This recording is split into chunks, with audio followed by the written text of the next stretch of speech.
Assalamualaikum warahmatullahi wabarakatuh. Bismillahirrahmanirrahim. Mari kita berdoa terlebih dahulu agar Allah memberi kepahaman kepada kita semua dan memberi keberkahan kepada kita juga. Berdoa dipersilakan.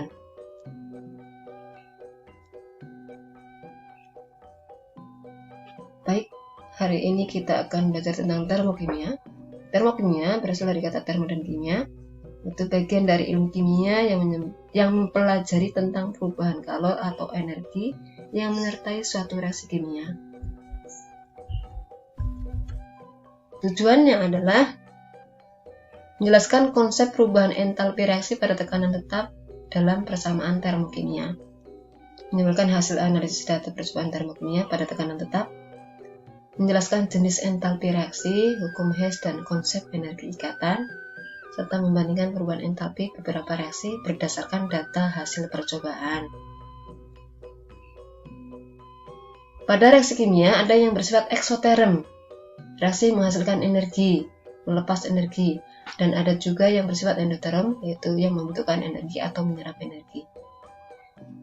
Pada reaksi eksoterm terjadi perpindahan energi dari sistem itu zat yang mengalami reaksi kimia atau yang diteliti, yang diamati ke dalam lingkungan. Hal ini berarti energi di dalam sistem akan berkurang, sehingga perubahan energinya bertanda negatif. Karena berkurang berarti kan akhir dikurangi awal, akhirnya berkurang, kecil, kurang besar, berarti negatif. Pada reaksi endoterm terjadi perpindahan energi dari lingkungan ke dalam sistem. Karena di dalam sistem energinya bertambah, berarti besar, dikurangi kecil, berarti perubahan energinya bertanda positif. Nanti ada delta H sama dengan min sekian atau delta H sama dengan min plus sekian. Nah, sistem ada yang bersifat terbuka, tertutup, dan terisolasi. Pada sistem terbuka terdapat pertukaran energi dan materi. Jadi nanti kalau misalkan ada reaksi kimia direaksikan pada wadah yang terbuka, maka akan terjadi perpindahan energi dan materi. Contohnya misalkan ada reaksi yang menghasilkan gas. Pada sistem tertutup itu terjadi perpindahan energi. Jadi tempat reaksinya ditutup dengan sumbat. Jadi gasnya tidak keluar, tapi energinya masih bisa pindah. Berarti tutupnya tidak terlalu rapat. Nah, sistem terisolasi tidak terjadi pertukaran energi dan materi. Contohnya, ketika kita menyimpan air panas dalam termos, maka akan bertahan air dan panasnya dalam beberapa jam. Pertukaran energi atau kalor dapat diukur dengan alat yang disebut dengan kalorimeter. Kalorimeter ini yang bersifat terisolasi tadi. Kalor ditentukan berdasarkan perubahan suhu lingkungan. Pada reaksi eksoterm ditandai dengan adanya kenaikan suhu pada lingkungan, jadi nanti lingkungannya terasa panas. Sedangkan pada reaksi endoterm suhu lingkungan akan lebih rendah daripada suhu awal, berarti nanti wadahnya dingin atau udaranya dingin. Kalorimeter biasanya digunakan dalam kondisi volume tetap, yang istilahnya adalah KV, simbolnya KV, atau tekanan tetap atau KP.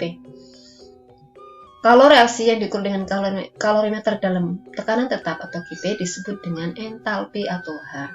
Pada reaksi kimia, kalor KP yang diukur adalah merupakan pertukaran energi, sehingga hal ini berarti sama dengan perubahan entalpi atau delta H juga, sehingga KP sama dengan delta H.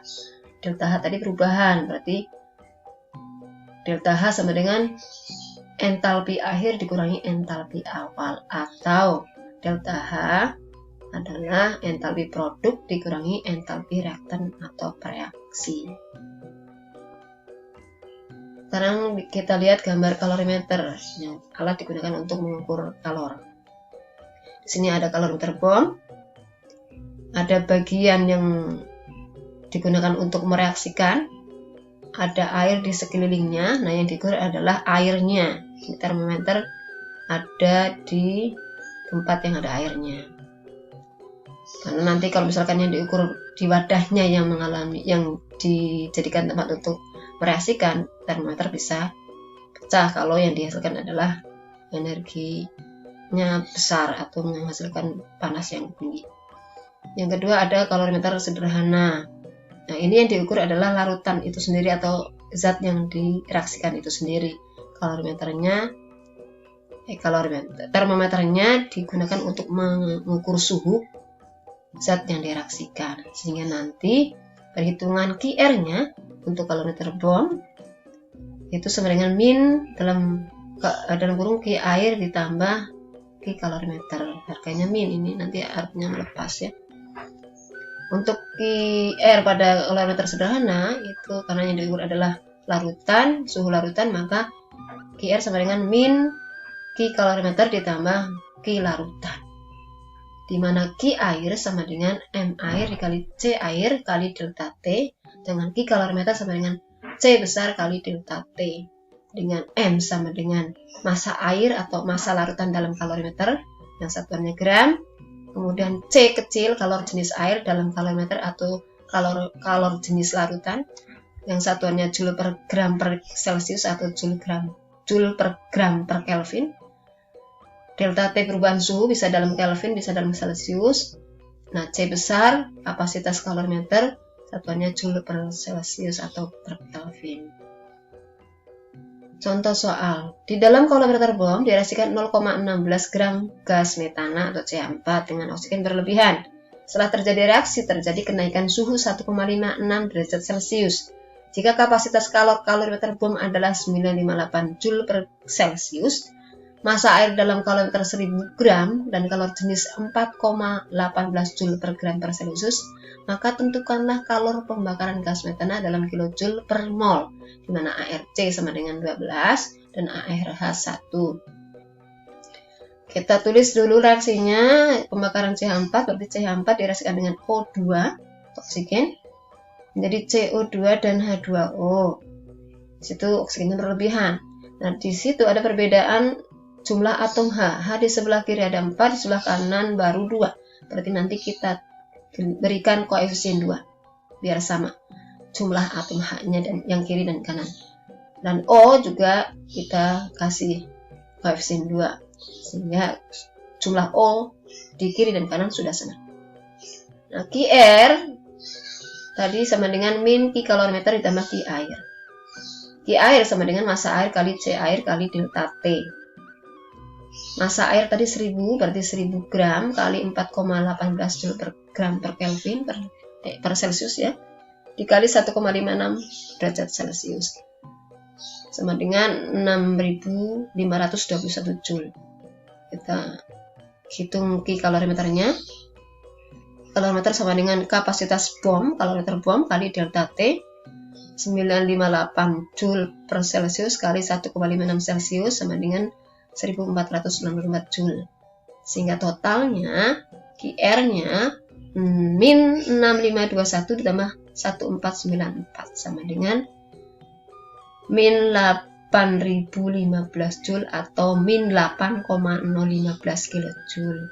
Ini artinya jumlah kalori yang dilepas dari 0,16 gram CH4 adalah 8,015 kilojoule. Dari tanda min itu artinya dilepas.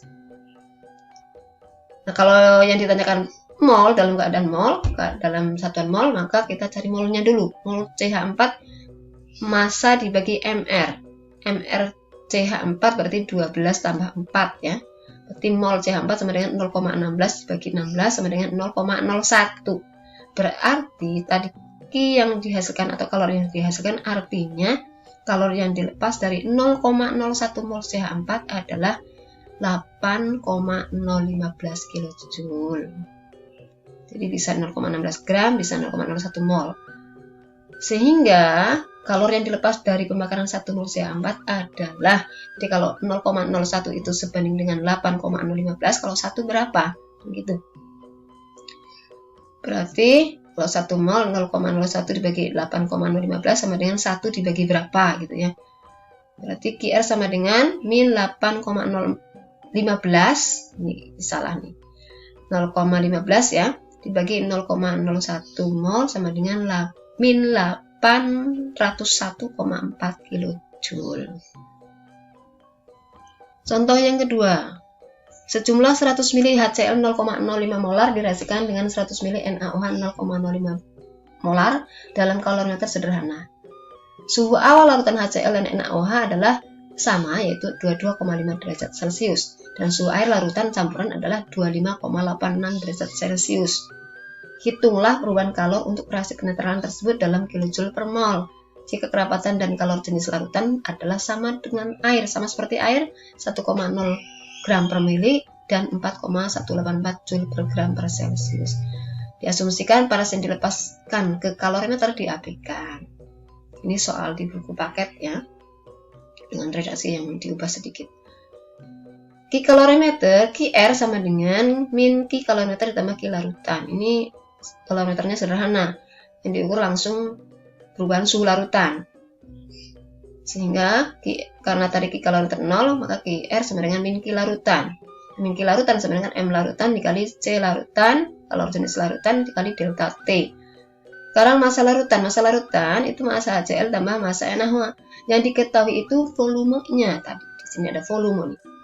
Nah, untuk merubah menjadi massa, dikonversikan ke massa, kalian ingat massa sama dengan Rho kali V. Nah, tadi kan Rho-nya dianggap 1, berarti massa ya sama dengan volumenya. Karena kalau Rho-nya 1 ya berarti volume sama dengan massanya dalam gram ya.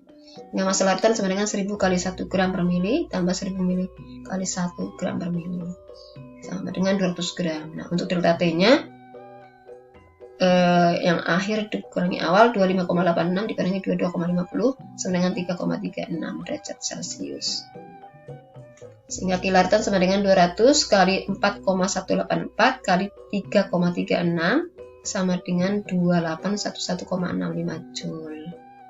Kita tulis R-nya sama dengan min 2,81165 kilojoule.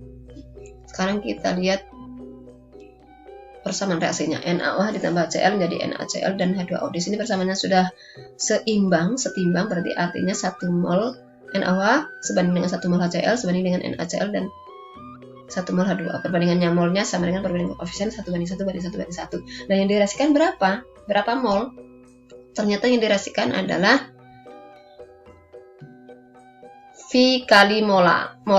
Mol yang direaksikan V kali molaritas. Ada mol asam, basa, dan air adalah sama. Tadi ingat perbandingannya sama ya. Koefisien sama dengan perbandingan mol. Itu sudah setara. Nah, yang direaksikan adalah molnya HCl dan NaOH 0,1 kali 0,05. Ada 0,005 mol asam dan basa direaksikan menghasilkan 0,005 mol air. R sama dengan min 2,81165 kilojoule. Tadi ya, R sama dengan min 2,81165 kilojoule, itu artinya kalorasi yang dilepas pada reaksi penetralan asam dan basa yang menghasilkan 0,005 mol air. Nah, sekarang yang ditanyakan adalah kalorasi penetralan 1 mol HCl dan 1 mol NaOH yang menghasilkan 1 mol air. 0,005 mol air sebanding dengan min 2,81165 kilojoule. Berarti kalau 1 berapa? 0,005 dibagi min 2,81165 sama dengan 1 dibanding berapa kayak tadi ya. Sehingga untuk 1 mol sama dengan min 2,81165 kilojoule per 0,005 sama dengan 562,33 kilojoule per mol. Mudah-mudahan paham. Kita baca alhamdulillah untuk menutup kegiatan daring hari ini. Terima kasih. Assalamualaikum warahmatullahi wabarakatuh.